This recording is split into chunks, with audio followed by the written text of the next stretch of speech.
കൃഷ്കിത കാണ്ഡം ശരിക്കും ഒരു വ്യത്യസ്ത തരം പേര്. ഈ പേര് കണ്ടിട്ടാണ് ഞാൻ സിനിമ കാണാൻ കയറിയത്. പിന്നെ ഇതിന്റെ ട്രെയിലർ ഞാൻ കണ്ടിട്ടില്ലായിരുന്നു, ബട്ട് ടീസർ ഞാൻ കണ്ടിരുന്നു. ടീസർ കണ്ടപ്പോഴേ എനിക്ക് ഇഷ്ടപ്പെട്ടു. സോ ഇതിന്റെ വിഷ്വൽസ് ക്വാണ്ടിറ്റി തന്നെ എടുത്തു പറയാം. അപ്പം കേന്ദ്ര കഥാപാത്രങ്ങളിൽ ആസിഫ് അലി, അപർണ ബാലമുരളി, വിജയരാഘവൻ, അതുപോലെ തന്നെ നമ്മുടെ അശോകൻ, ജഗദീഷ്, പിന്നെ നിഷാൻ, പഴയ നടനായിട്ടുള്ള അദ്ദേഹത്തിന് ഒരു റീ ഇൻട്രോ ആയിരുന്നു പടത്തിലൂടെ. അപ്പം ഈ സിനിമ എങ്ങനെയുണ്ടെന്ന് ചോദിച്ചു കഴിഞ്ഞാൽ, but is variety experience. Cinema variety experience, തിയേറ്ററിൽ തന്നെ കാണണം. അതിലൊരു പ്രത്യേകത എന്ന് പറഞ്ഞു കഴിഞ്ഞാൽ, ഇതിൽ മേക്കിംഗ് രീതി തന്നെയാണ് നമ്മൾ എടുത്തു പറയേണ്ടത്. നല്ല രസമായിട്ട് തന്നെ അദ്ദേഹം അത് ചെയ്തിട്ടുണ്ട്, ആ ഒരു മേക്കിംഗ് രീതി. പിന്നെ അഭിനേതാക്കളുടെ പെർഫോമൻസ് തന്നെയായിരുന്നു എടുത്തു പറയാം. ആസിഫ് അലി ആയാലും, അപർണ ബാലമുരളി ആയാലും, വിജയരാഘവൻ ആയാലും, so very very very brilliant artist. അത് നമ്മൾ എടുത്തു പറയാം. കാരണം ഈ സിനിമയുടെ എടുത്തു പറയാം, നമ്മൾ ഈ സിനിമ തുടങ്ങുന്ന പറഞ്ഞു കഴിഞ്ഞാൽ ഒരു കാട്ടു പ്രദേശം, ഒരു ഫോറസ്റ്റ് ഏരിയയിലാണ് സിനിമയുടെ കഥ തുടങ്ങുന്നത്. ഫോറസ്റ്റിന് ചേർന്നൊരു വീട്. ആ വീട്ടിൽ നമ്മുടെ ആസിഫ് അലി, അതുപോലെ അദ്ദേഹത്തിന്റെ വൈഫ് അപർണ, പിന്നെ അച്ഛനായ വിജയരാഘവൻ എന്നിങ്ങനെ അവരുടെ ആ ഒരു ഫാമിലി.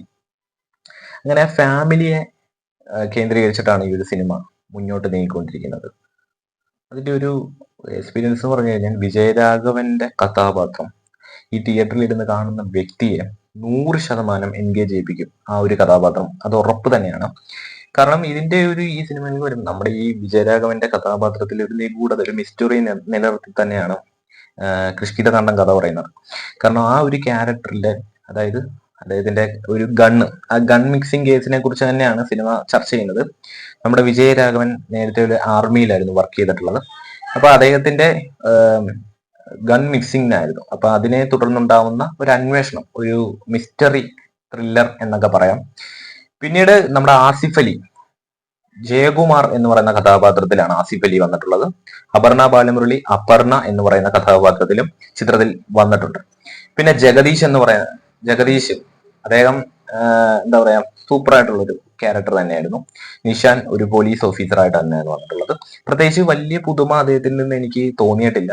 പിന്നെ എടുത്തു പറയാം, അദ്ദേഹത്തിന്റെ ഒരു റീ ഇന്റർവ്യൂ ആയതുകൊണ്ട് തന്നെ വലിയൊരു സംഭവം ഒന്നും പറയാനില്ല. ഒരു പോലീസ് സാധാരണ കഥാപാത്രം. പിന്നെ ത്രില്ലർ സിനിമയാണ്. ത്രില്ലർ എന്ന് പറയുമ്പോൾ നമ്മൾ ഈ പറയുന്ന പോലെ വലിയ സസ്പെൻസും രീതിയിലൊക്കെ നിലനിർത്തി പോകുന്ന രീതിയിലുള്ള ഒരു സിനിമ തന്നെയാണ്. ട്വിസ്റ്റും കാര്യങ്ങളും ഒക്കെ, അവസാന രംഗം നല്ലൊരു ട്വിസ്റ്റും കാര്യങ്ങളും ഒക്കെ തരുന്നുണ്ട്. ഫസ്റ്റ് ഹാഫ് എടുത്തു പറയാലോ, ഫസ്റ്റ് ഹാഫ് എനിക്ക് അത്യാവശ്യം ഒരു ബോറടി ആയിട്ട് ഫീൽ ചെയ്ത് പോയിട്ടുള്ളത് ആയിരുന്നു.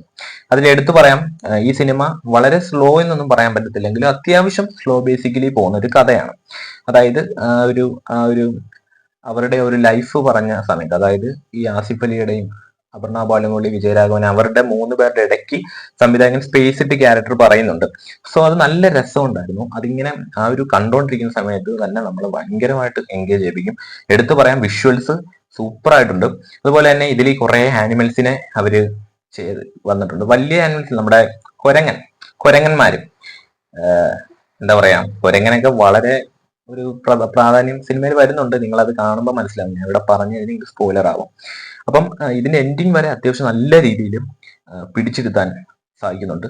അതുപോലെ തന്നെ ആസിഫ് അലിയുടെ ആക്ടിങ് ഒരു രക്ഷയില്ല മോനെ, പൊളി എന്ന് പറഞ്ഞാൽ പൊളി. നമ്മൾ ആദ്യം ഒന്നും അത്ര വലിയ രീതിയിൽ ആസിഫ് അലിയെ രീതിയിൽ കാണാൻ കഴിയത്തില്ല.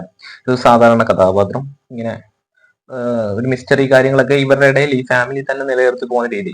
അവസാന രംഗം തകർത്ത് വെച്ചിട്ടുണ്ട്, അടിപൊളിയായിരുന്നു. എല്ലാവരും അവർക്ക് കിട്ടിയ കഥാപാത്രങ്ങൾ പൊളിച്ചടിക്കും. എന്തായാലും സിനിമ കണ്ടവരാണെങ്കിൽ നിങ്ങളുടെ അഭിപ്രായങ്ങൾ വീഡിയോ താഴെ കമന്റ് ചെയ്യുക. അപ്പം അടുത്ത വീഡിയോയിൽ കാണുന്നവരെ ബൈ ബൈ.